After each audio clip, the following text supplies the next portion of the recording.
Okay, a quick historical disclaimer before we jump in. The events we are unpacking today are intensely dark. We're talking devastating. We constantly hear complaints about the modern world, right? Traffic, Wi Fi cutting out, inflation. But today's explainer is going to drastically shift your perspective. We're diving into the absolute worst times to be alive in human history.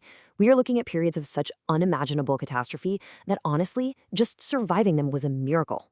It really makes you wonder, when exactly was the worst year to be a human being? If you had a time machine, what years should you explicitly avoid at all costs? Well, today, we're not just looking at one bad year. We're going to explore a series of harrowing eras that pushed our ancestors to the absolute brink of extinction and despair. In today's explainer, we'll start with a prehistoric near extinction, move on to a literal year of darkness, examine the horrors of the Black Death, and finally race through the relentless conflicts, diseases, and economic collapses of the 20th century. We're charting tens of thousands of years of human tragedy here, literally from 74,000 BC all the way to 1914 AD and beyond. So let's step right into our first era of catastrophe. Section 1, Prehistoric Near Extinction, about 74,000 years ago. All right, so picture this. 74,000 years ago, a massive super eruption goes off at Lake Toba in modern-day Indonesia. And this wasn't just a big boom. It was one of the most severe volcanic eruptions in Earth's entire history. It blasted so much ash and sulfur into the atmosphere that it caused a global volcanic winter. Global temperatures dropped by several degrees. And what happens when the planet suddenly cools? Vegetation withers, animals die off, and massive famines sweep across early human populations. And we know this isn't just speculation. Ice core samples from both Greenland and Antarctica confirm a really sharp, dramatic cooling period right at this exact time. This blast had such a devastating biological impact on us as a species that researchers actually call it the Toba genetic bottleneck.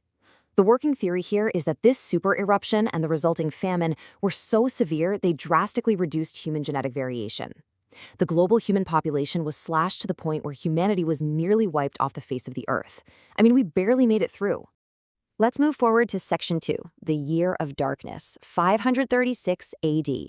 Fast forward to the peak of late antiquity. In 536 AD, a colossal volcanic eruption, or maybe even a cluster of them, spewed a massive cloud of soot and ash right into the atmosphere. Global temperatures plummeted by a staggering 2.5 degrees Celsius in a single year. That is a jaw-dropping shift. It plunged Europe, China, and the Middle East into an 18-month volcanic winter. For a year and a half, the sun was just blocked out, a literal dark sky. It even triggered summer snow in China and widespread famine across the globe. But, 536 AD wasn't acting alone. Severe weather and famine perfectly aligned with constant wars, sweeping economic collapse, and then, just rubbing salt in the wound, the Justinianic plague strikes. This devastating pandemic swept across the Mediterranean and killed tens of millions of people. It was an absolute perfect storm of misery. Which brings us to Section 3, the Black Death strikes, spanning from 1347 to 1351 AD. We are stepping into the mid-1300s to witness an unfathomable reality. An estimated 60% of Europe's population was wiped out. Just think about that. 1 in 2 people, gone. And all in just a 4-year period. Imagine the psychological toll of half of everyone you know suddenly dying from a horrific, completely incurable disease. When we talk sheer numbers, the devastation is almost too large to comprehend. We're talking 50 million people dead in Europe alone. Globally, the estimates reach up to 200 million. This level of death didn't just cause personal tragedy, it caused massive social and political collapse. Economies imploded, power structures completely fractured, and the world that emerged from those 4 years was almost entirely unrecognizable. Moving into the modern era with Section 4, Global Conflict and Disease, 1914 to 1918 AD. As we cross into the 20th century, the pacing of human tragedy seems to accelerate into this relentless, rapid-fire cascade. We start with the First World War. If you were a healthy adult man in 1914, there was an incredibly high chance you'd be thrown into unspeakable battlefield conditions. We're talking trench warfare, the brutal introduction of machine guns, and the agonizing horror of poison gas. These new elements essentially guaranteed that for millions, their final moments were spent in slow, hellish agony in the mud.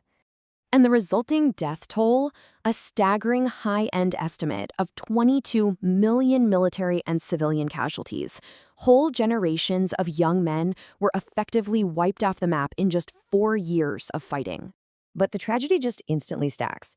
Before the dust of the war could even settle, the 1918 Spanish flu pandemic erupts. This pandemic killed at least another 50 million people worldwide, and it was terrifyingly aggressive, sometimes claiming the lives of completely healthy young adults in literally just 2 days. Surviving the trenches only to be taken out by a virus was the grim reality for millions. Section 5, Economic Collapse and War from 1929 to 1945 AD. So, following the war and the flu, there was this fleeting sense of post-war optimism during the Roaring Twenties. But that violently crashed in 1929, leading to a shocking 25% unemployment rate in the United States during the peak of the Great Depression. This was a sudden, desperate, global reality.